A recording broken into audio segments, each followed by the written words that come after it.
Hey, what's up, fam? This your country cousin Pete McCarvey, aka Peter Mac. Welcome back to another episode of The Great Unknowns. This episode is it's a good one for me because this guy was there when I started my California adventure in comedy. Very funny dude. He's always upbeat. I've never been around him and not seen a smile on his face. I'm talking about performing after when we're in the circle. I can't say smoker circle. That's what the comedians call it, but I don't partake of that due to me being in the military. Just every time I've seen this guy's always been upbeat. He's originally from Van Nuys in LA County, but he made his way down to San Diego. Now resides in San Diego. It's Tijuana because at one point in time you were in Tijuana. I was in TJ. As you can see, I made it out alive. Okay, yo. Okay, well now he's back. I wasn't fucking with El Chapo, bro. That's the problem. Yeah, but now he's back in what is San Diego. I call it North TJ. Good dude. I got to do a lot of shows with him.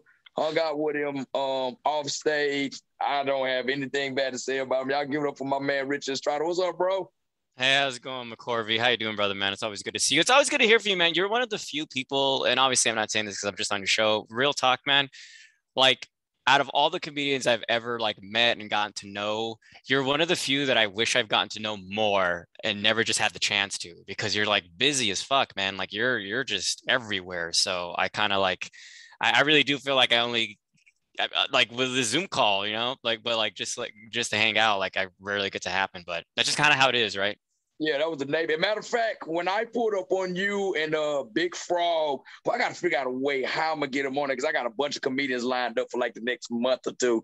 I pulled up Big on Frog you guys. is the cholo, man. Yeah, Big Frog is. I don't mean to. Sorry, I don't mean to interrupt, but Big Frog is like he's like the Zen cholo, if that makes any sense, man. Like you gotta climb a mountain to get wisdom from him. He's one of those fucking dudes. Oh, yeah, and the thing about Frog is, because I've been hearing about him, I rolled up on him when I first met him. I'm thinking, man, this guy gonna be a show enough cholo. He ain't gonna really want to talk to me. But one of the coolest guys you can kick it with and talk to him about anything in life. Yeah. And he's just who he is, and he's not going to change for anybody. And I love the fact that I can sit there and quote blood in, blood out to him over and over again. He never gets tired of it. Because, most Mexican guys are like, all right, man, we get it. You know the movie, fool, but cool. But but like when I rolled up on you two guys, I think it was like either the day after I came, or the day after that, I came over deployment, I saw that you guys were performing down in San Francisco. I said, man, I haven't seen these two guys in years. Not trying to even get stage time. I just want to just go see these guys. And that was like one of the best nights I've had. It felt like old times. It felt like either somewhere at Madhouse or right there where now it's the Mic Drop Comedy Club. It used to be the Comedy Palace right on Claremont. It felt like I was sitting there talking to you guys after knocking back like a Bud Light or two, some Jack and Cokes. And hey, guys, I'm on my way to go get me a California burrito and head back to my apartment on base. That's really the vibe I got from that. So it was like a hell of a good time seeing you guys.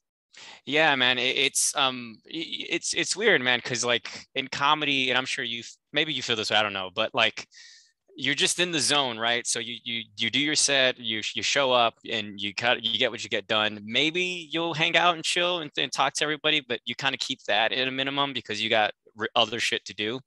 I kind of wish, and again, you're one of the few people that makes me wish I like hung out more, you know what I mean? Because like fucking comedians are so fun to hang out with, but like when it feels like a chore, you're kind of like, I don't want to fucking hang out. But and honestly, and I don't mean to say this like as a knock to anybody, but generally most comedians are bummers.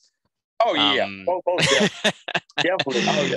And I'm not no offense. I ran into that a lot in San Diego, and I was just like, you guys are just bumming and just doing this because I came from down south, southeast. So it's like, whether we had it or not, we always try to either put on that appearance that we got our shit together, or it's like, look, dude, I got to go work, or I got to hang out. I can't hang out. I got to go to work in the morning. I got to feed my kids. Because there's a couple guys I did comedy with that actually had real prominent professions. Like it's one guy, his name is LeVar Walker. Actually, he's been on one of Shaq's All-Star Comedy Jams. He was legit a pharmacist.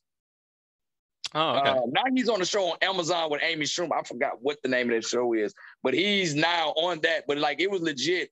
I'm watching this guy like headline tour, and he legit was still doing pharmaceutical work, legit pharmaceutical work, not street pharmaceutical. I'm talking about like CVS, Walgreens pharmaceutical work. And I was like, good God. So when I got out there, and a lot of people, I know a lot of people are probably like, well, he don't want to hang out. He was like, dude, I'm in the U.S. Navy. I don't have a grace period for being late to work. I'm not there at a certain time. That's my ass. Yeah. So it's like, I would like to get to know y'all, but I really can't because I have obligations. Of course, yeah. And again, I think for me, in hindsight, I pretended I had more obligations when I didn't. I should have just said like, fuck it, I'll hang out more, and chill with the comedians. Because when it's fun, right? But when it's not, it's kind of like, man, I really need to just relax and take a break. Because something about stand-ups, like if we're talking about people in a vacuum, right? Something about comedians, if you hang out with us a little bit too long, we just drain people like mentally, emotionally, like I've had a few friends are like that I invited for some mics sometimes, and they'll be like, man, after talking to you guys for like 5 minutes, I got to like take a break from you guys for months because you guys are all over the place. You guys are hectic. You guys are cynical. You got whatever, loud, blah, blah, blah. And it's just, it's a, I don't know, stand-up comedy. It's just a different beast, man, and you're dealing with different, I feel like in comedy, you're never going to meet like the same kind of person. I feel like in sports, in acting, whatever, you kind of have like, you meet these same kind of people like a hub, but in comedy, it's always different and you're never prepared for it because you're like, okay, I have this experience with this comedian. So chances are with this comedian, I'm gonna have this experience. And then they throw you for a loop and then they fucking either pass you a joint to chill, or they talk about fucking, some childhood trauma that you fucking weren't ready for. Like, what the fuck? Like, nobody asked for that at all. Yeah. So it's back and forth, but it's fun, man. I'm trying to get better as I'm getting older to just let it go, let it happen, and stop like trying to control the narrative. You know what I mean? Because sometimes I felt like I was doing that. I was like, okay, I'm gonna do X, Y, Z, and that's it. But it's I'm sure comedy isn't. We try to like rationalize something that's irrational, and when you try to control comedy or whatever, you can control your journey. You can you can have goals and do that, but if you're trying to like, it's a dragon you can't slay, comedy, and that's comedians and all that. So it's yeah, we're just bizarre, man. You want to see bizarre, weird people? Just go to a comedy club, hang out with a few comedians for a couple of minutes. It's just like who are these fucking people? It's ridiculous. Exactly. Like that shit you said about inviting your friends to mics.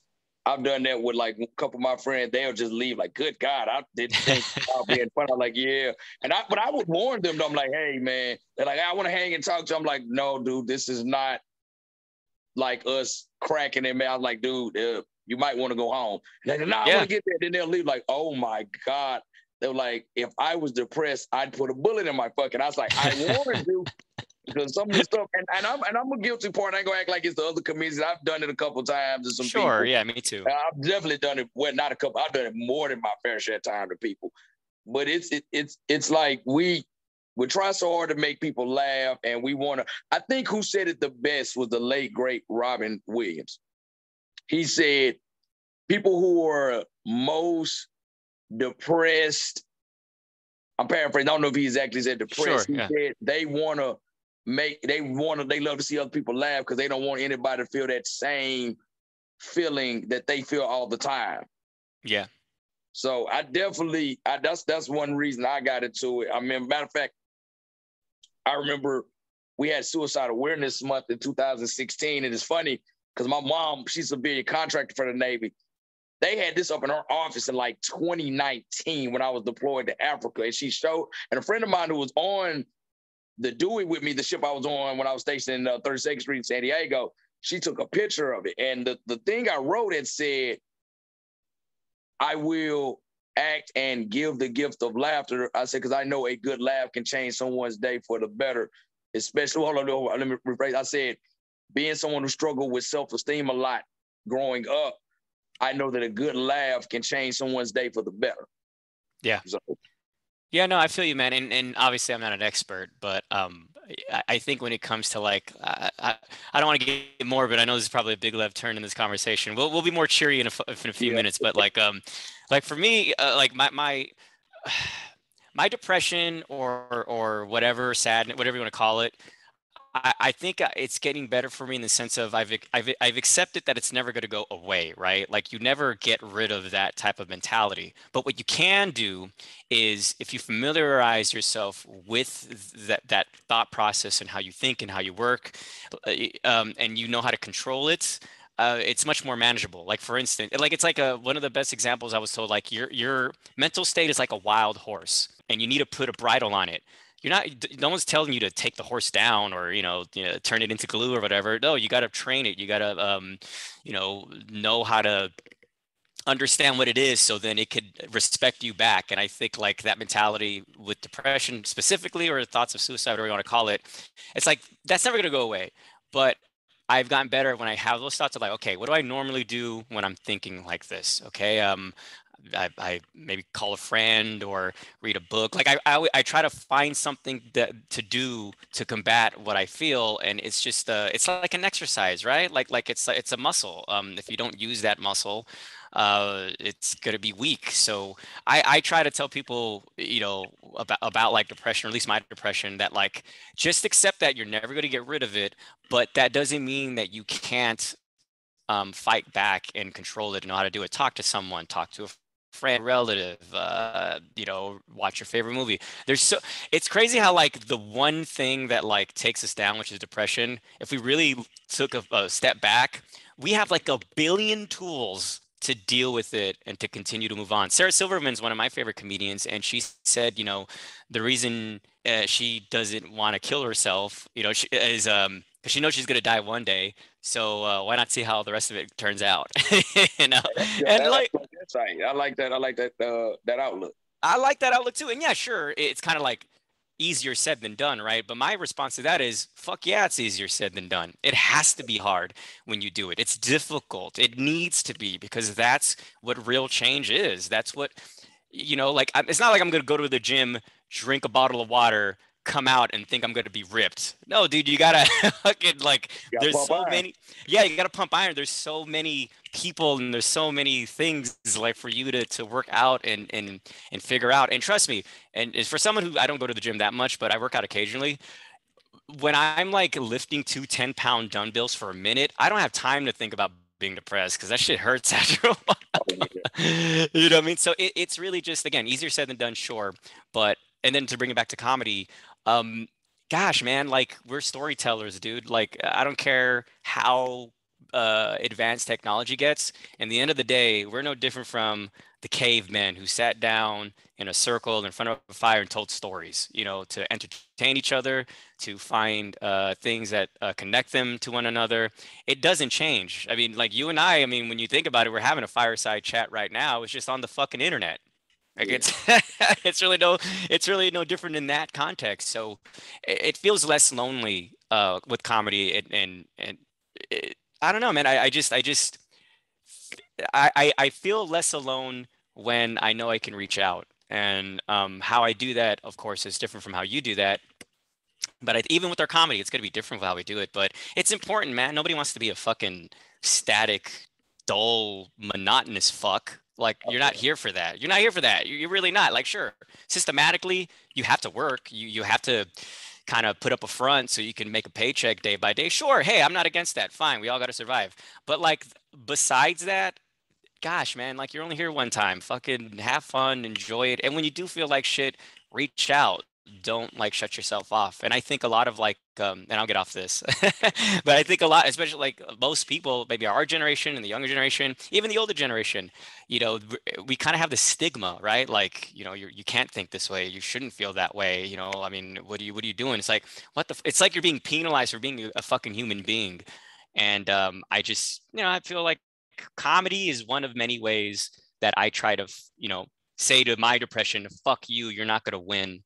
Not today, not tomorrow, maybe the next day, but then I'm gonna fucking knock your ass out. I'm gonna do the same thing any athlete does when they lose a game. They go back to the tape, they watch what they fucking did to fuck up, and then they go back to the team and try to fucking knock them out the second time around. You know what I mean? That's just, it's crazy, like how it's simple, but we make it a little bit more complicated than it needs to be, But I don't know. That's just my opinion. I'm not saying it as a statement or a fact or anything. But fuck, man, like, God, life is hard. We don't need to make it harder for ourselves. It can be easier if we fucking just reached out and make people laugh more. You know, that's what it is. Anyway, I'm done. So you said you from Van Nuys. I didn't know you were from Van Nuys. I thought you legit were from San Diego. Yeah. So when did you come from Van Nuys to San Diego? What made you move from Van Nuys to San Diego? Oh man, dude. So I'll preface it with this. My mother is a criminal. My mother the reason why I was in TJ was because in 2010 my mom got caught up on a fucking rap, and the cops found out. It was some fucking it was some Grand Theft Auto bullshit that she got caught up on. Yeah, 2010, by the way. This isn't fucking in the 90s. This shit I'm almost so fucking... Navy. I wouldn't even think about coming to San Diego at that time. So anyway, she got caught. My mother's okay, so she got caught. She went to jail. She spent the day there. And when they went through her record, they found out that she was actually not a legal citizen. So they deported her. And she's not allowed to come back to the States. You know, for that. So my mom's pretty much her life and death will fucking end in Tijuana. One of the reasons why I stayed there was to try to be closer to her. Unfortunately, that didn't work out because again, it's hard to maintain a relationship with a felon. But my point being is that you said Van Nuys went around because my mother's a criminal and she never had a stable job. I think my mother had one stable job the entire time I've been alive. And that was when she was an employee at Ross. She got fired after a month because she tried to pick a fight with the manager. My mother's, anyway, so because her life wasn't stable and I was a child at the time, we would just move around a lot, man. You know, first day of the month, rent was due. We're fucking moving because mom don't got the rent. So we would move from Van Nuys to Panorama City, you know, to near closer to downtown LA. We moved to Lancaster. We were just doing that. We used to move. We moved to San Luis Obispo in 2006. Oh, wow. Yeah, because my mom, you know, we wanted to be closer to my sister, and my mom thought, hey, you know, get out of the valley. And then we moved back to Lancaster in the AV in 2008. I lived there since 2013. So when my mom got deported, I lived in Lancaster for 3 extra years after that, you know, thinking whether I should move to San Diego to try to be closer to her. And I did. So I moved back and forth between TJ from 2013 to 2016. I moved back and forth from TJ to San Diego, TJ to San Diego, TJ to San Diego. 2016 officially is when I've pretty much stayed here until then. But yeah, my childhood growing up has been fucking chaotic. I remember when my mother got detained and they told me to pick up her stuff. I asked, can I get like a record of like her, because I was trying to help her at the time, try to maybe come back. And they said, well, you can go to the LA, whatever fuck, to get someone's criminal record, right? Yeah. My mother has a rap sheet. My mother right now is 62. She was born 1960. She has a rap sheet since she was 13. Damn. All the way leading up to 2010. It's fucking a dictionary thick paperwork of just misdemeanors, infractions, felonies, ranging from Grand Theft Auto, theft, identity theft, drug dealing is usually bad. So when you, and again, Pete, this is coming from someone who's not a criminal like me, but when you commit all those crimes since you're 13, so what, 1973, you're gonna do a lot of fucking moving. You don't stay in one place. Oh yeah, no. You be a dumbass too. Like, right. The Bulls gonna find you eventually. So. And they did. And the thing is, the moving around a lot, you know, was a product of that. Like, I'm a product of, and I don't want to kick my mom. You know what I mean? Like, I want to kick her while she's down because she's been through a lot of bullshit. Most of it she caused. You know, also not excusing it, but that's really one of the reasons why I would just move a lot all the time. No joke, dude. When I stayed here in 2016, 16, 17, 6 years? No joke, man. This is gonna sound like bullshit. 6 years. I'm 35. The last 6 years has been the most stable my life has ever been. I mean, I don't think that's bullshit. I mean, some people, it's just like that. Like, I'm going to be honest with you. I didn't get my first apartment by myself till I was what? When did I left San Diego? 2017. Yeah, so I was 28. Yeah. And I was kind of ashamed to tell some people like, wow, you was 28 getting, I'm like, bro, look, I got out of college. Nothing was cracking. So I went to visit my parents. Like couldn't find a job worth anything. Then I moved to Atlanta. Was working at Walgreens part-time, $7.50 an hour. Luckily, I had a friend of mine, my boy Sonny G. He's the one I had on the second episode of this podcast. He knew I didn't want to go back to Mississippi. He allowed me to stay on his couch for just every time I got paid, just throw him $100. Then I went to Navy boot camp, stayed in the barracks there, and then when I did initial training, then I went on the ship. Then when I got back, I got an apartment that they gave me on base, which I missed that apartment. Oh, I used to. Bro, it was like it was on base. You know, base is literally right down Harbor, just right downtown. Man, you could say it's government funded. No, I'm kidding. I'm saying government funded. Well, I'm fucking with you. I'm fucking with you, man. But they gave me the money to stay there, but they snatched it right back for rent. But man, to do that, to get the women in there, man, because I lived on the floor where the pool was at. So nice. I could just run into it, pun intended, without even trying. And then I could, like, the women I used to mess with, they had a boyfriend or something. They ain't got to worry about him coming on no bullshit because he can't get past the front gate and the damn security forces anyway. So, I don't know how you can do that, man. When I finally, after leaving and then going to Georgia, I finally had to find me an apartment. And it's filling out the application, doing the look arounds and all that. And I remember getting my apartment. And when I finally got it, I'm like, oh, snap, I finally got this on my own. And I kind of felt ashamed, man. I'm 28 and I'm just getting it. But it's like, well, yeah, my life has been hectic and chaotic since 22. I mean, I didn't get that shit that they sell us on those rom-coms and TV shows. Hey, you're going to jump out of college. You're going to be 22 years old. You're going to get this beautiful loft in Venice Beach, and you're going to work as a teacher at a public school in Watts, California. Like, that's the number one thing to go on for the tangent. I hated the way late 90s and early 2000 movies lied to us about you having a certain type of job and what type of dwelling you were going to live in. Because I'm like, because like now, I saw a meme on Facebook. It was funny. It said, you know you're getting older now when you want to know what the hell Kevin McAllister's dad did where he could afford to take all the people, all the expenses paid trip to France. And yeah. Like, man, what? Home Alone, yeah. And it's even like TV shows now I watch. Like, I will look at the house and we think, I wonder what the mortgage is on that motherfucker. Yeah. It's just not because it's like, yeah. It's funny, yeah, you go to cinema and movies and TVs for escapism, but like poverty can affect you so like much that you look at everything that's fake in the movie. You're like, that's that's too expensive for them to do. It almost takes you out of it, you know? Yeah.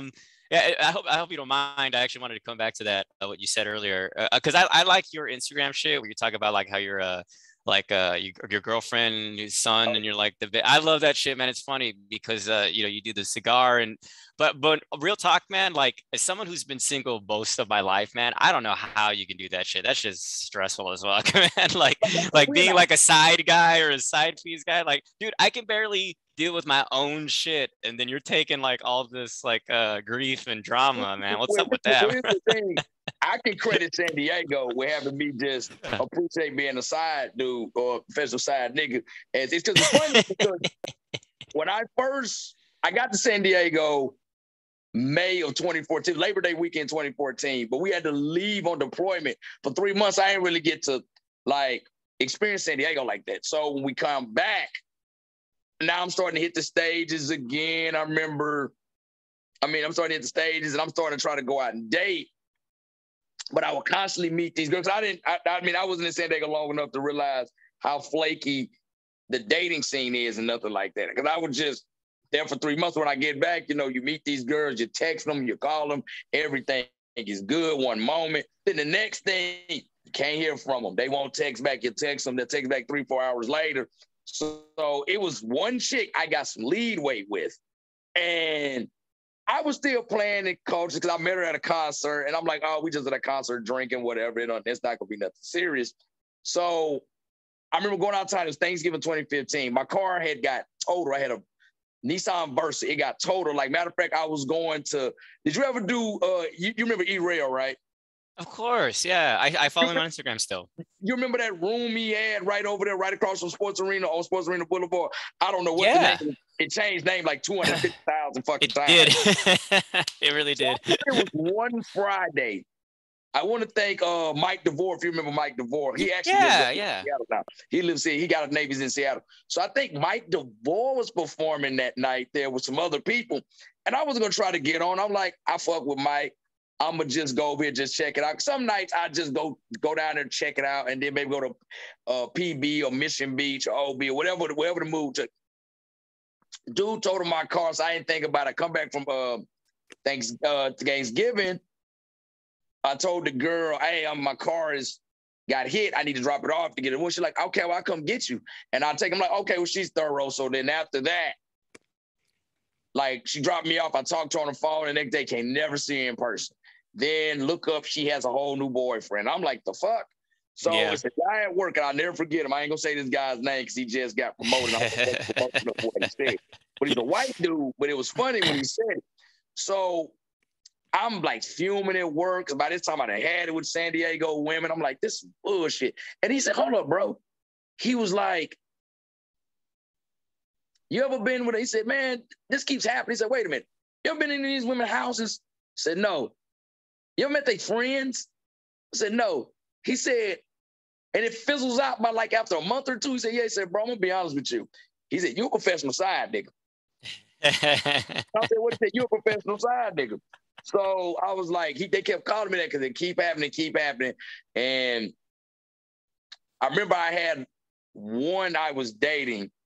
I thought it was going to go good because, I mean, I actually was taking pictures with her. My friends would see me. I'd come to work. I'd be smiling because you remember this. Everybody remembers about me. I got a mean mug. And I'm just not. Yeah.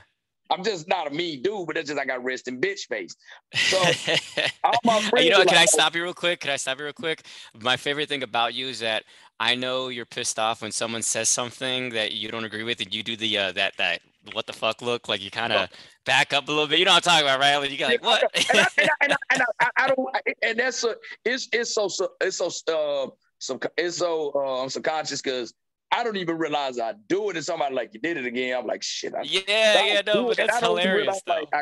Because it's just so like, it's just second nature to me. Like, yeah, there it is. That's what I'm talking about. Where it's like, because I try not to do it. And Joe used to get on me. Remember we talk about Joe Schmo when I was trying to get he used to get on me about that shit all the time. Because somebody would say some dumb shit, and then I wouldn't be realizing I'm doing. We get in the car, drive. He's like, bro, you was mean mugging and shit. I'm like, what you talking about?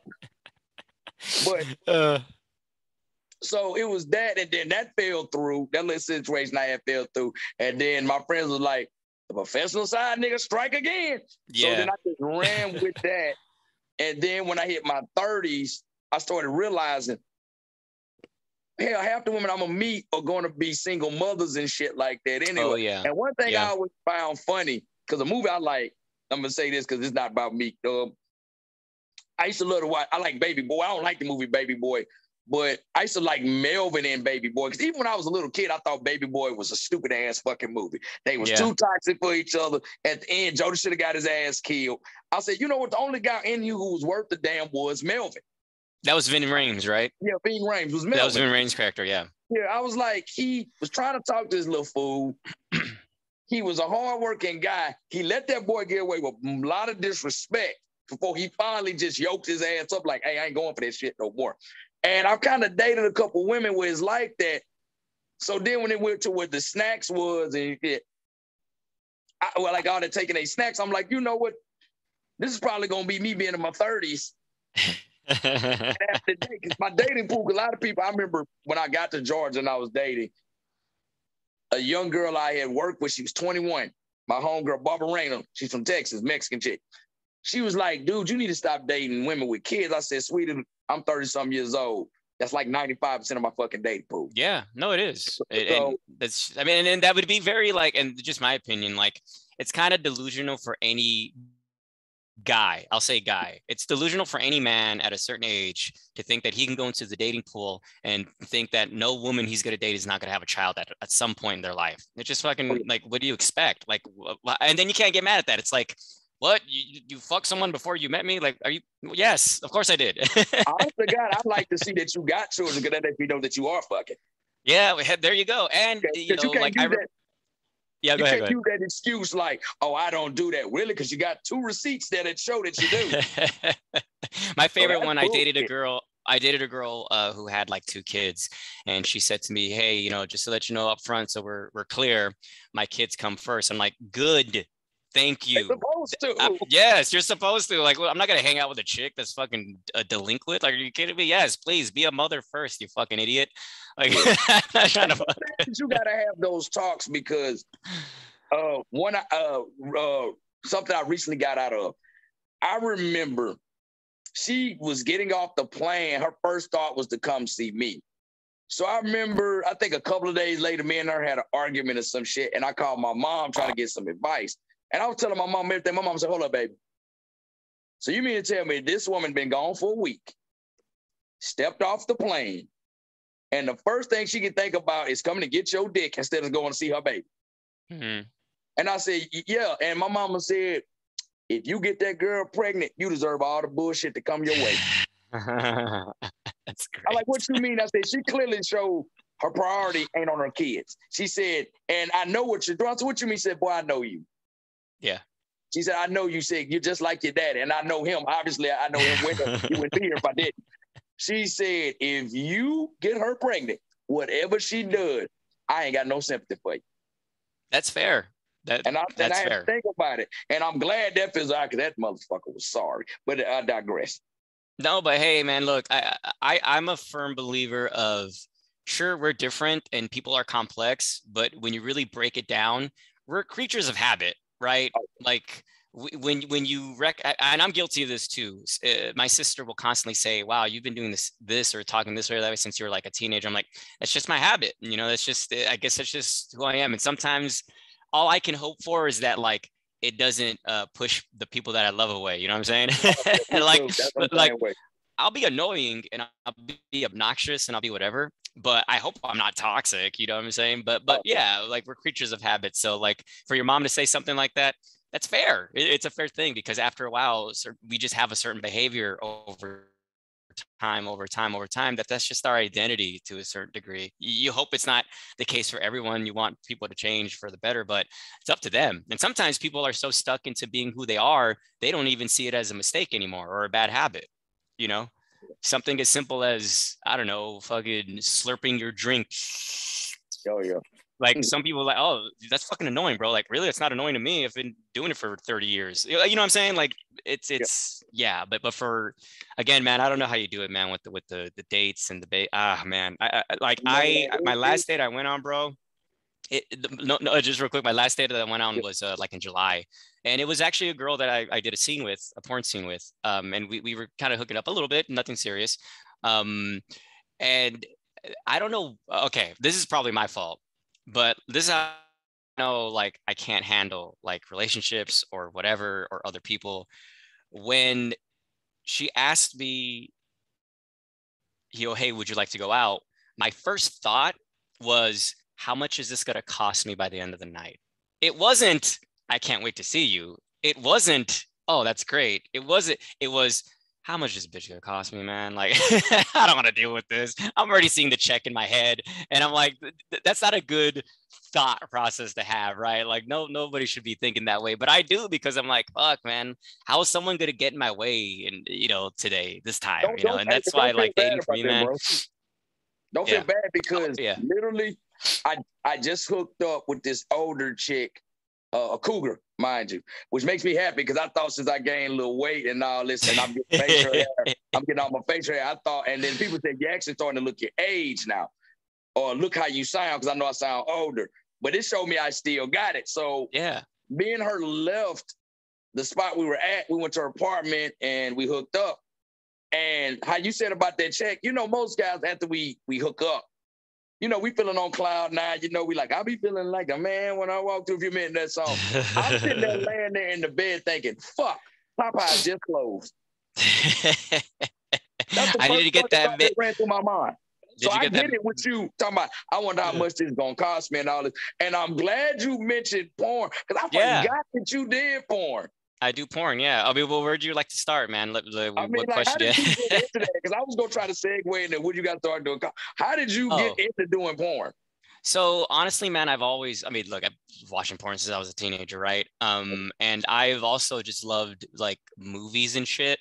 I still love movies. Like, I do like a fucking movie blog twice a month. But I've always loved that kind of cinema. I've always loved that type of filth. I've always I don't know. I've always been intrigued in things that people, when they look at, they're like, this is gross, this is disgusting, whatever, right?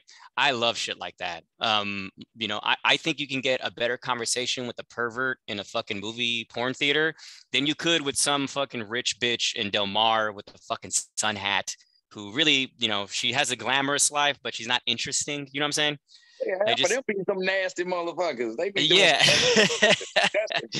I've learned that the richer the woman is, the more disgusting her ass is. Oh, really? Okay, yeah. But for me, it's I've always like enjoyed it. So like, honestly, man, just one day I was like, why not do it, bro? Like, I was following everyone on Instagram or Twitter, like all the porn stars and everything. And it was a small kind of like a thing, right? It wasn't one big decision. It was like these little moments. And then in 2016, I had responded to an ad.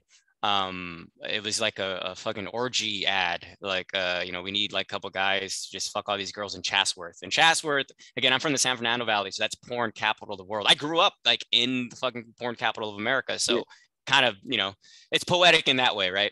And I answered it, and I answered the ad, and thinking that like, they're probably not gonna reply, and they did, and it was my first scene. My first legitimate scene was with like 3 girls, and it's there, you can find it.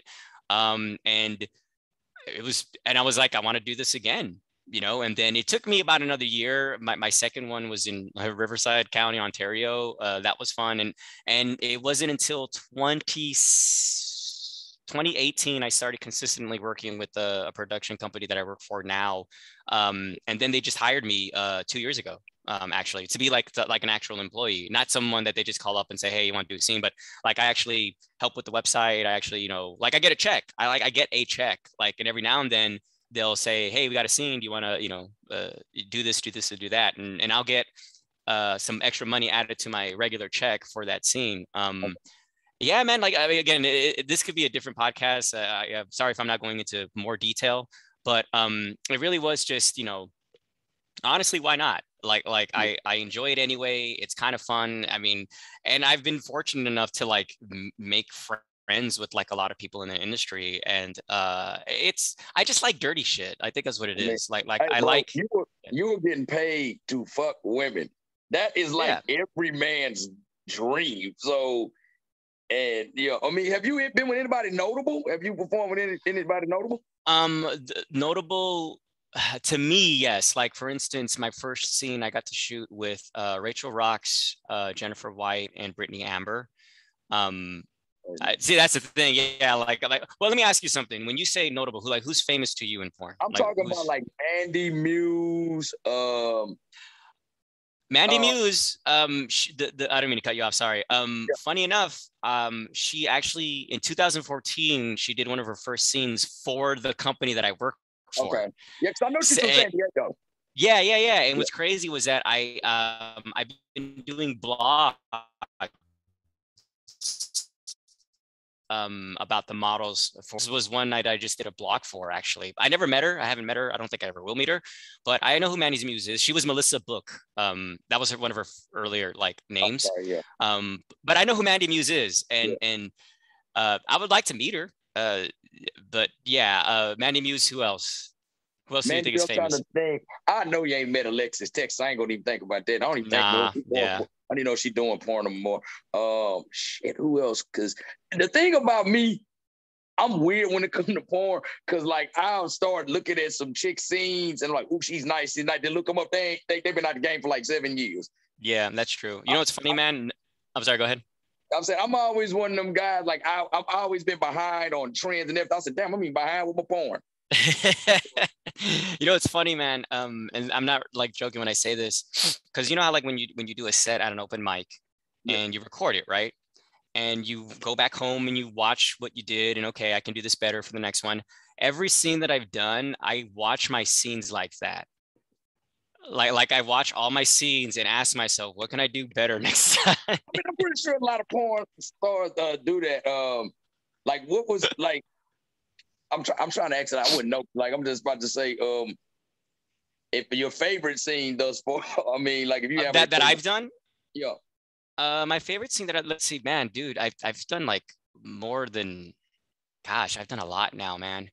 I'll tell you my favorite people that I work with, like I love working with and these are girls again, they're not like famous, but shit, what was her name? God damn it. Scarlett Johnson, she's local in San Diego. She's really great. I got to work with Raina Hart recently, and she's kind of blowing up. She's gorgeous, man. She's like a petite, like Puerto Rican girl. She's great, man. Luna Legend I recently worked with. She's been doing a lot of stuff with like Dark Fart and Brazzers and stuff. I just like did something with her recently. Yeah, I'll tell you what, man, like literally no joke, man. Porn and comedy are kind of like, you know, kind of the same. Because you can be an open micer, bro, and you can do a show with all of a sudden you do a show with like some famous dude out of, you know, like, oh shit, I got to share the stage with so and so. Porn's just like that. Sometimes I won't even know who I really do a scene with until like I show up, and I'm like, oh shit, that's so, you know, oh fuck, you know. So it's kind of like parallel in that way. No, I'm saying, but it's also like it's parallel because I forgot which porn star was doing it like about 5-6 years ago. They would have like a open mic for porn stars like late at night somewhere. Like I think it was on the strip in LA. I can't remember, but I remember doing that. And then I know like a couple of them actually do stand up. Like it was one, I think she fizzled out because she wasn't, her name was Sahara Leone. She fizzled out. I haven't heard of her. No. She's from in Cali. She fizzled out. They said she was doing stand up. I tried to look for some of her stand up. I ain't found none of her stand up, but I damn sure found a lot of her. We call them training videos in the Navy.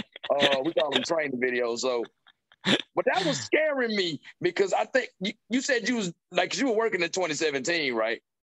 Well, I've been starting my porn kind of ventures since 2016. But no, so that was scary. I can't remember if it was there. It was one, I know. No, it was when I went to Africa. So when I went to Africa, and I remember people saying that about it, and people were like, I got this new stuff, and I kept thinking, God, please don't let this be one that I see Richie on. I would not know how. I'm like, I'm just not going to want to. I'm not going to want to. I can't, because I kept doing that, and then because I remember I think Frog was saying something about it. I'm like, he's doing porn. Yeah, and I'm like, yeah. What? And they're like, I'm like, I don't want to see this man fucking. Hey man, I got to work out more myself. So I said, I'm happy for him because that's the American dream for most people. But I don't need to. I can't. This is like even when my friends be showing me their videos of them like giving chicks back shot. Yeah, look at the way that, bro. I got to realize your dick is in this video. Like I don't want to see this. But I got some friends like, yeah, I'm stroking it like, bro. No, I don't want to see this. Hey, man, no joke, man. There's some of the girls that I've been friends with for a while now. I'm not even kidding. I can't see their videos anymore, man, because now I know them as like genuine, real people. You know, and it's weird. Like I can't. It's a thing. It really is a thing. Like when you get to know someone after a while, you're kind of like, oh man, I don't want to watch you. I know you now. Like we shared like a moment when we had a conversation at fucking Starbucks and shit. You told me about your life. I can't jerk off to you anymore. Like you said, like porn stars, they like real cool people. Like a friend of mine from when I was stationed out there, he became a recruiter in LA, and he took one star. I'm not gonna say his name or her name. Okay. She took them to the awards. I want to say it was the AVN Awards. It may have not been. It may have been. Is that the ones in Vegas? Yes, that's the AVN Awards. So was it January? Was it January? I can't remember. This is like a couple years ago. Okay. But yeah, it's probably AVN in Vegas. Yeah. He took her, he was her date to the to that awards. I was like, dude, you are like kind of living my life right now. You're living in LA and you just escorted. So I kind of asked him, I'm like, so how was it? He's like, oh no, she just a genuine, she cool. I'm like, and you, I said, I get that, but you in Vegas at a porn convention, you ain't try to hit that. Yeah. I'm like, come on, bro. I mean, I understand being a gentleman, but motherfucker, it's Vegas, and you're at a porn award show. So you know what people do what, because the best blowjob go to, So she could be like, I don't do that really, because that damn award you got. I heard, I'm not sure if this is like 100% true, but I heard the Winter Olympics, they'll ship in like a lot of condoms because they know that athletes just fuck constantly. Of course. So I wouldn't be surprised if that's the same thing for the AVN thing, where it's like, oh yeah, a lot of people are gonna fuck, so let's just try to like, make sure they're being safe and not catching anything. And I don't know, I enjoy it, man. I don't know where it's gonna lead me to. I kind of like where I am. I like being like an unknown amateur. You know what I mean? I'm not, Ron Jeremy, whatever, the big names. Like that's not where I'm trying to go. I kind of like my little humble little corner here. You know what I'm saying? I like my little bubble where I do the porn stuff, I do the comedy stuff, I do just whatever that I'm into. And it's like it's not big, you know what I'm saying? I mean, no pun intended, knock on wood, but but you know what I mean? Like, so like when people say porn star, I kind of have to correct them. It's like, well, I'm an amateur porn performer. It's kind of like, hey man, you're a comic. I still feel like I'm an open micer because I kind of am still, you know what I mean? Like, so I try to be humble about it in the sense of like, it's still work, like I've had days and shoots where I've like gotten yelled at for not doing the right thing, or, it's still a job, right? Like you still got to make some sort of income through it. So that's the one thing that I think a lot of people that aren't like in the loop don't understand. It's still work. Like people still need to make an income. And a part of that is you have to have a boss, you have to have a team, you have to listen to someone. And every now and then, if you fuck up, you're going to get yelled at, It's no different from any other job. Same thing with comedy or whatever. Like that's just kind of like the nature of the beast. And then the fun stuff, the fun stuff is like what everybody sees, but the stuff that's not necessarily fun is the stuff we don't see, but that's how it kind of should be. Right. I don't know. But I enjoy it, and I don't know where it's going to lead me to. But again, once again, this is my one and only life. Not to change subjects or go on a different tangent, but I personally don't believe in an afterlife. So I want to enjoy the one life I'm certain that I have, which is here. You've heard the phrase, right? I'm here for a good time, not a long time. A long time, yeah. Yeah, and I like to think that my little fucking debaucherous, whatever in porn and in comedy or whatever is kind of my way of like trying to express to people outside of myself, like you, for instance, or anybody, like, yeah, that's cool, man. Richie's doing this weird thing and, it's whatever. I hope I don't fucking see him in porn because, but that's cool that he does that. And that's, I don't know, there's something in an age, in a social media age where everybody just wants to be paid attention to fucking constantly. There's something liberating about just being quiet and just being over here, still doing my thing. You know what I mean? Why did you say it like that? It make that. Bro, that was weird as fuck. Sorry, I was trying to be dramatic. Yeah, I feel just doing my thing here, so man. It's cool. But you know what? I think I'm gonna throw all the comedy questions out the window. Fuck it, we here. Nah, man, yeah, sure. Yeah. So I want to be an open book, bro. You got off of social media for a while because of the porn thing, or you just wanted a break from it, or what happened? I just wanted a break from it, man. Look, and again, tell me what you think about this. I think, look, the human brain, right? It's the most beautiful thing in the world. It could take up so much information. The brain has been the reason why we've been able to fucking communicate, create fire, build buildings, whatever, right? However, and this is just my opinion, I think as much as I like the internet and social media age, I don't think the human brain was designed to take so much fucking information over and over again, constantly, 24/7. And you've heard that phrase burnout. I think that's what that is. I think for me, I was just fucking getting bored with it, man. And it was just a burnout. And you have to treat, or at least I have to treat, I think we all have to treat our phones like we would any relationship, right? If it's a healthy relationship, that's because you have boundaries. That's because you're trustful and you know what you're doing. An unhealthy relationship is you're fucking doing it whenever and it's toxic. And so I think like, for me, I unplugged for, I think those 2 years, mostly because I didn't have a good relationship with like my phone. I know that's weird to say that, but I didn't have a healthy relationship with the computer and with the phone and interacting with people. And it's again, it's just so much information, all the news and all the gosh, you know, and again, I'm not hating on the internet. I love the internet. It's fun. But I think we're all in the guinea pig phase with social media. When you really think about it, the smartphone itself only fucking came out in 2008, 2009. The smartphone itself isn't that old, right? But we feel like it's been a part of us forever. And just like anything, man, like you go to the bar too much and drink, you're a fucking alcoholic. You go to the strip club. Yeah, you go to the strip club. What was that Chris Rock bit where you're like, you go to the strip club during the daytime? That's how you know you have a problem, right? You go to the strip club.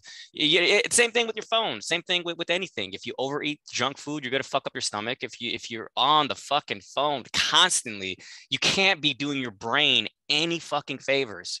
You know, you really can't. So for me, I'm at a period right now where I'm trying to have a healthy relationship with my phone. You know what I mean? I'm and I got to stick with it, you know, because if I don't even know how to have a healthy relationship with a fucking machine, what the fuck, you know? Do you ever have those moments where you feel like your phone is controlling you more than you're controlling it because you're just scrolling and scrolling? Anytime anybody has that moment of like, man, I think I'm addicted to my phone, the next thing you need to do is, okay, how am I going to fix that? That needs to be the next fucking thing you think of if you really are honest with yourself and you're like, I got a problem. I'm on my phone too much. I'm on this motherfucker way too much. and so I needed to have cold turkey, you know, for a while, which was great. And then when I came back into it, I remember Brian Simpson. He actually, he's a great guy. I love him. He deserves all his success. He deserves his success, man. He's one of the fucking most original people ever. Like, he was so kind when I got my Instagram back. He was so kind to be one of the few people that like private messaged me like, oh my God, Estrada, you're alive. You know? Yeah, and that was the same thing. I think I was looking at like people, you know, and I'm like, Richie? Yeah. And I was like, get the fuck out. And I was like, nah, he must have just got a new phone. And because, you know, you get a new phone and I'm like, no, I'm like, no, Estrada's back on the block. Yeah. I'm like, oh shit. I'm like, oh, and it was like, I just couldn't believe. I was like, yeah, and at the end, I think, and this is important for everybody, even with porn. You know, people who watch too much porn and are addicted to porn. Like, so someone who's in the porn industry, you know, even though it's at the bottom of the totem pole where I'm at, I totally think that people need to, you know, kind of relax and take a break and give yourself that space to like, okay, you know what, today I'm not going to watch any porn. I'm not going to jack off. I'm just going to have a jog today. You know, I'm going to read that book that I've always said I was going to read or something. You know, it really is a balancing act with like your habits and things that you like to have as escapism. But this isn't the fucking Matrix, man. I'm a real human being. I live and breathe. I bleed. I feel. I cry. I laugh. My body isn't meant to just fucking go into a simulation and just fucking just tap out whenever and plug in and plug out and plug in and plug out. Again, I'm not a scientist. I don't know the facts, but that can't be good for your brain in the long run. It just can't. It fucking can't. You've seen it, man. You've seen people who will say like, oh, I'm never going to be this person's friend anymore because their politics, and they haven't seen that motherfucker since like 2008 or some shit like that, right? Like, it's like, what are we doing? Like I feel like we need to take a step back sometimes and like, what the fuck? Like, just you know, because I got relatives like that. You know what my thing is with my family on Instagram? Because I have a lot of relatives that do the Trump shit, that do the Biden shit, that do the fucking anti-vax shit, you know, all that shit, right? My boundary is, I don't pay attention to it.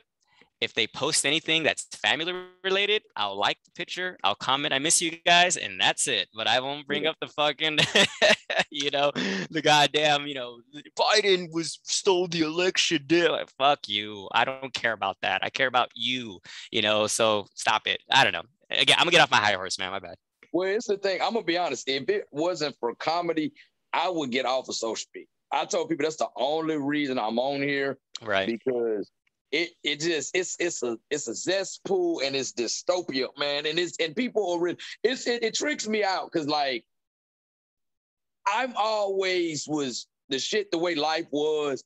I was kind of like ahead of my time with like when I was growing up. I was loud, kind of rambunctious, talked out my ass, whoop de whoop de whoop. Never got any girls. Now I'm kind of like, I'm still talking about, I'm more like laid back, reserved. And now the guy who's loud and rambunctious and acting a fool, not saying shit, that's the one the girls are gravitating to. And I'm like, because I told some guys when I first joined the Navy, they were just loud, rambunctious and all that. I said, man, times have changed. Because, you know, I joined the Navy a little older. I was 24 when I joined. So it's like guys like 18, 19, 20, 21. And I'm like, times have changed. I said, why? I said, bro, let me tell you something. When I was in high school, you would have never fucked those girls over there. I said, why? I said, you too loud, you too rambunctious, you doing too fucking much. I said, you would have never fucked those girls. So you want to know why? I said, because I was in high school, I was you. Yeah. I said, that's why I don't like the way time changed. Everybody's got to have, they got to be seen all the fucking time. Everything's got to be for everybody. Everything has got to be, you know, posted and got to be, like, everybody got to be tagged. The only thing you're going to see me do is if I'm with a woman, I'm going to tag a woman, put it on Facebook and Instagram. And that's not just because I want everybody in my business. I'm just showing off arm candy. The bitch is fine. Because I had a friend of mine, like I said, the last serious relationship I was in, when it fell to shambles, my friend, Sonny G, that I told you about, that was on the second episode, everybody else was, oh my God, what happened? This, that, and the third. It was him and my other friend named Tyler, who's not a comedian. But Sonny, they both said the same, but Sonny said, I knew that shit was gonna fucking fizzle out anyway. He said, well, so you and that bitch weren't good for each other. I said, why? He said, you know how you posted her? He said, why? I said, I'm your friend. I've been your friend since 2012. He said, you posted her because she looked good and you wanted to show us that you was getting a badass female. I'm like, yeah. He's like, I know. He said, I never saw it going farther than that. He said, I gave y'all 2 months. And he said, y'all barely made it to that.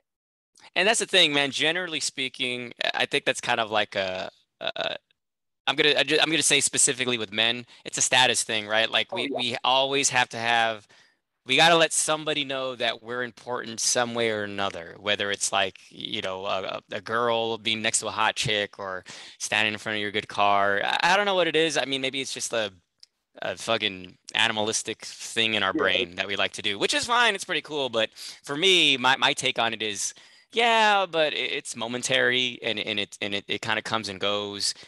And it's not an amalgamation of like my life is put together 100%. Those are just like moments at that point for me. Like the older I'm getting, I'm appreciating the moments that I have, even the bad moments, because I know that in the grand scheme of things, it's just kind of like a blueprint of just kind of like my life and where I've been. But I don't, you're right, I don't have to show. This is one of the reasons why I don't post pictures of me with girls that I shoot with. I mean, you've seen my Instagram, I'm sure. It's just me and my stepson, really, because I love the kid. And you know, he's married. No. It's a long story short. When I met a girl in 2009, her son, who I still know now, was 1. We were together for 4 years. After we broke up, we remained great friends because we found out that we were much better friends than a couple. So we thankfully she allowed me to be in her son's life still, and I wanted it to be because we lived together for 4 years. Yeah, I've known him since he was 1, and he's 14 now. In fact, 2 weeks ago, I just went to one of his junior Little League games in LA, and I'm going to his junior varsity finals on the 27th of this month. So, you know, he's family, you know what I'm saying? That's all you see on my Instagram. But when people say like, what's Richie doing with this like white, tall kid? You know, I've had to explain that, but I'm not ashamed of it. Like, he's family. It's unique. It's a unique situation for sure, but I wouldn't have it any other way, man. Like I'm glad that I got to have, and you know what, speaking of relationships, and not to sound like corny or anything, you know, I get asked by most people, like, how come you don't have a girlfriend? How come you don't have blah, blah, blah? And I said, look, if I had to be real, the one relationship I actually want to salvage, the one that I want to maintain, and the one that I actually want to work on that's worth the damn is him. It is, you know, he's just started high school this year, and that's 4 years. I got to make these last 4 years count because he's going to be, he's already a teenager and he's going to be 18 soon enough and he's going to want to do his own thing, which is fair, right? I mean, come on, guys, amongst, you and me, two guys, we want to do our own thing when we're a certain age, right? Yeah, for sure. Yeah, absolutely. So then I'm like, fuck, like, gosh, man, like I remember just when he was a baby, then like it's 14 years just fucking just like that, man. It's just crazy. And I'm like, fuck, 14 years just flies right by, and give or take, I got like another good 4 years until he's like doing his own thing, as hanging out with his friends. He's doing that now. He's like fucking hanging out with his friends, and it's like, this is lame, or this is not cool, shit like that. He's got an MF Doom poster fucking on his room and shit, like Tribe Called Quest. Like he likes all that hip hop shit, right? Oh, yo, he got some flavor then. Okay. Yeah. Well, the right track already. Yeah, J. Cole. He likes J. Cole. Oh, I mean, I'm not. Of course, I love. Oh yeah, that's what he likes. But 2014 Forest Hills Drive. Top to bottom. It's great, but I guess the point I was trying to make with the Instagram thing, that's really all I post, just pictures of me and him hanging out. But there's so many like months in between where I post shit, right? Because again, like you don't need to know what I'm eating. You don't need to know what girl I'm doing. You know what I mean? Like I don't. There's just some things like I would still kind of keep to myself, not because like I'm ashamed, right? Or because like I'm embarrassed, someone will find out. But fuck, man, like I still got to have a private life some way, somehow, like shit, like I had somebody, because I have Twitter, and again, that's where I do all my porn stuff is in Twitter, right? I had like somebody private message me from fucking Russia or some shit like that, or some European thing about like, oh, hey man, that girl you fuck was hot. And I'm thinking, fuck it, someone from Russia knows I exist. You know what I mean? And I fucking deleted that shit because I'm not going to reply to that. Fuck that. But my point being is that you really want to feel like you don't have a private life, just depending on who hits you up, man. Just out of nowhere, someone from fucking China could be like, I saw your comedy, People Corby, and I disagree with whatever, blah, blah, blah. Or like, it's again, back to what I was saying earlier, the human brain, as complex as it is not meant to fucking take all this information like a sack of bricks, man. It's just we're not meant to take all that information so quickly. It's just overwhelming, Yeah. Okay. That's just my 2 cents. No, that's good. Hey, man, we're about to wrap up. Before I get up out of here, it's the game I play. It's called This or That, and I play it. I usually have it based on what it's something that comics that do, where they're from, or something they're interested in. So this is, what do you identify more with, LA or San Diego? Or you think you're a hybrid of both? I'm a hybrid of both, man. Like, I love San Diego so much. I've met so many great people here, but you can't forget where you come from. You say what you want about LA. A lot of people have, and most of it's justified. That's home. That's always gonna be home to me. I joke to my sister, I'll visit LA every now and then because I'll get homesick. After 2 days, I'll say, all right, I gotta get the fuck out of here. Go back to San Diego. This is bullshit. Why do people live here? Okay, so I'm trying to figure out how to do this first. I'm just gonna ask this. Sure. Attending a game at Petco Park, a Padres game at Petco Park, or attending the Dodgers game in the Dodger Stadium? The first baseball game I went to was actually with my stepson a month ago. That was the first Dodgers game I went to. They beat the Marlins, I think 4-0. That was the first baseball game I went to. I've only been to Petco Park a number of times, only to see concerts. So, you know what? Petco Park, fuck it, Petco Park, because I think it's prettier than the Dodger Stadium. It's right downtown. It's right downtown too. Dodger Stadium is in Chavez Ravine. That's on the outskirts. So you can, I've literally left a Padres game and just go kick it. Like, fuck it, I'm gonna hit Fifth Ave and go party. That's a good point. You know what? Yeah, Padres is much better because you're right in the heart of downtown, and you fucking really don't have to fuck with the traffic. I mean, you could take a fucking transit there if you want to. Yeah, I take the trolley. We used to with 32nd Street being right there, you just hop the trolley all the way down there. And so okay. Yeah. Okay. Yeah. Petco Park's much better. Never mind. Let's scratch that. Petco Park over. Okay. So, well, you've been saying, I know you had to eat here, and I don't know if you ate here in LA. Tommy's Burgers in LA or Lolita's in San Diego? I never had Lolita's. What?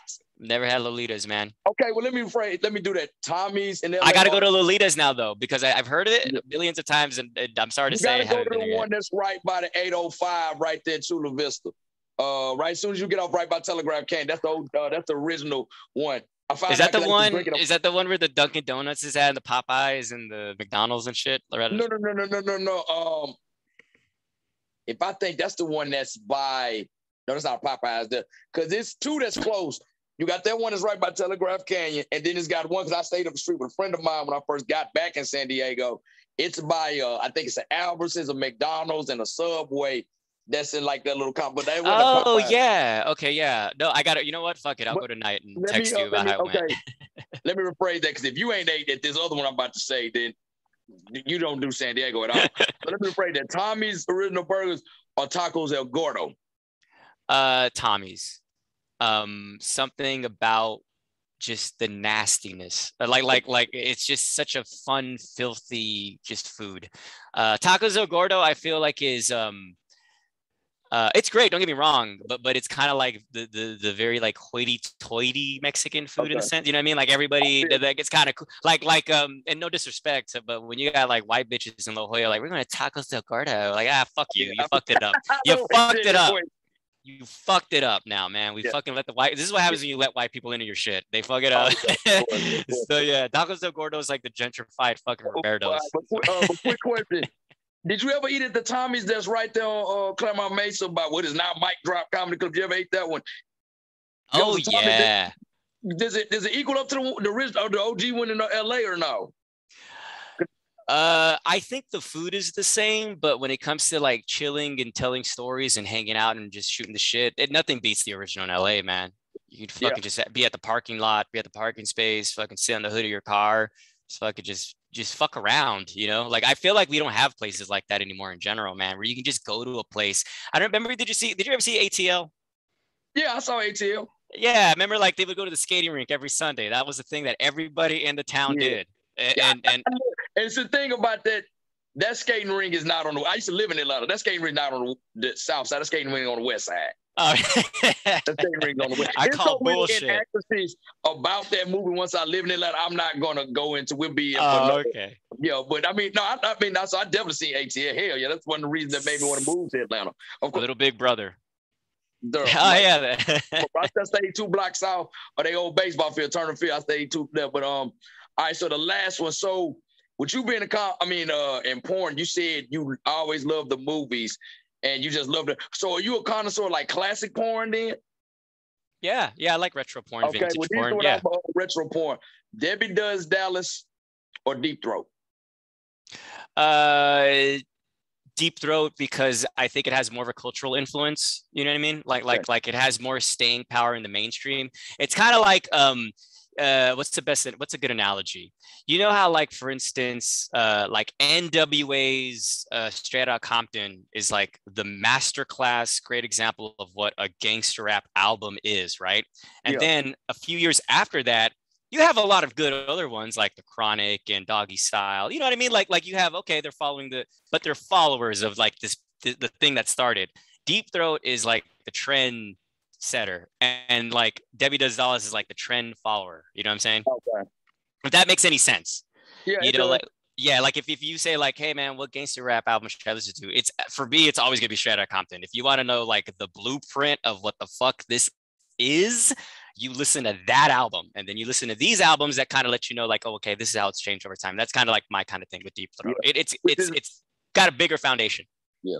Which Straight Outta Compton really wasn't nothing but MWA and the Posse just remixed and remastered and threw a couple more tracks in. That's all. A lot of people, I digress.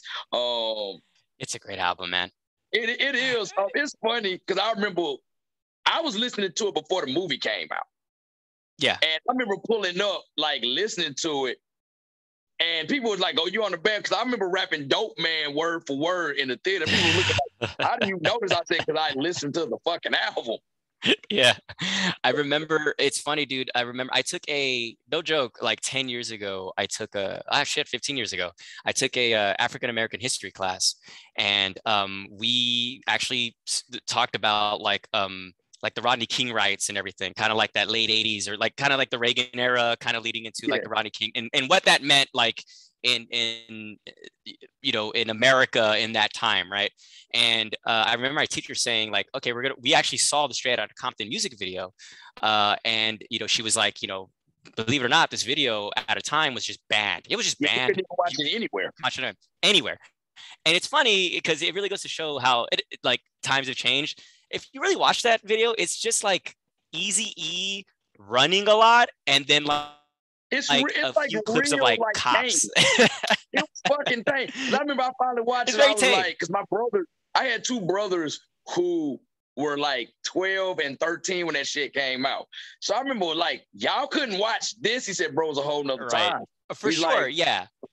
He said, you're looking at it from somebody in 2000s compared to what y'all see all the time. Right. Somebody who said, what he said, for somebody who stayed up and watched BT Uncut all the time. He said, for us, like, you didn't see that, you know. He said that was just, we were like, oh my God, this is wonderful. Like, this is like raw. Yeah, and then I know we're kind of going off the thing, but if you don't mind, one thing I found out with the Straight Outta Compton video, I guess the band and the record company was told that in the video you could show the guys getting their heads slammed on the hood of a cop car by actor cops, but you couldn't show the NWA guys like hitting back or fighting back. So if you look at that video again, there's a moment in that video where there's just a cop like kind of like strutting his shit, and you know, just like, you know, wagging his finger at like all the, you know, the people in Compton, right? And then they do like a swipe, and then it's just everybody like kind of doing like the kind of like fuck you kind of thing, right? Because they're not the same scene, if that makes any sense. So like they just had to do cutaways. So they had like, that was the only way they can get away with kind of like showing that they could like show the police force in a very unsavory fashion. And again, it's one of those things where it's very significant. I'm not knocking it, but watching now, it kind of is tame if you just look at it through a vacuum. But obviously back then, you know, you watch it, it's much more historically significant. But yeah, very tame, but very funny how they had to be very careful. We got to, you know, but that's just how it is. That's just whatever, man. That doesn't take away from the fact that it's one of the fucking greatest pieces of music ever, you know. So I'm not even gonna fucking knock it, you know. All right. Well, man, we about to wrap this up. You got anything man, like comedy related? I mean, I don't take some of your porn stuff you got. Because I don't want no kids being over there. Sure. No. Richie, Estrada, and such. Oh my God! How did you know when you said it in the podcast? You know, kids gonna find this shit. I have a porn name, but I won't say it here for gonna be that. Yeah. But as far as comedy, so I don't do like comedy anymore in the sense like I think I like do mics now, man. Because I'm just busy and life has changed. But I will say, if I can plug, I twice a week on my Instagram, Real Richie Estrada. I post movie reviews and blogs that I do. I've been doing it since July. So I love to write. I love to read, you know, watch movies and write about them. And recently, I'm working on a project called where I interview comedians. It's not a podcast. It's a Q&A that's like written in text, right? Where I interview comics. And that's going to be launched in a few weeks from now, kind of give or take. I'm still in the middle of it, but it's called Did I Get the Light? And it's a blog interview kind of thing I'm working on, where I just interview comics about like what they love about comedy, how they got started, their philosophy on stand-up. That blog, the first blog, is actually my friend Big Frog. He's my first guest. And again, it's not a podcast. It's kind of an article. His is going to come out in a few weeks, but I also split it up. So I have like 5 parts of Big Frog's interview that I'm going to post one every week. So that's a written thing that I'm really trying to work on. And of course, you know, and you know, one day I want to have you on it, Pete. You know, we can hit each other up, and then I'll yeah. So did I get the light? That's what the blog series is called. Because I'm sure you know that phrase, right? Did I get the light? Trust me. You didn't see me run the light a couple of times. Yeah. So that's a project I'm working on that will also be posted on my Instagram, Richie Estrada, pretty soon. I'm really excited about it. I have already so many comics I want to do it, but it's such a ambitious project that like it's going to take a while. You know, a podcast you can post it whenever and everything, but this is a labor of love that I really want to take seriously and work on. And it's a different medium too. You know, I want people to read. Okay. You know, so that's why I wrote it in blog format, because I already had a lot of comics tell me, why don't you just do a podcast? It's easier. Nah, fuck that. I want to really do this format and see how this looks for a while. Okay. All right. Well, Richie, it was bro, it was dope catching up with you, chopping up with you about philosophy, life, and porn. Because I forgot about that. Like, damn, he does do porn now. But all right, man, it's been good talking to you. Hey, man, go out there and get a California burrito for me, man. Yeah, Lolitas, man. I got to go there now. I'll check it out. All right, bro. Peace and blessings. Brother, man. Peace. All right.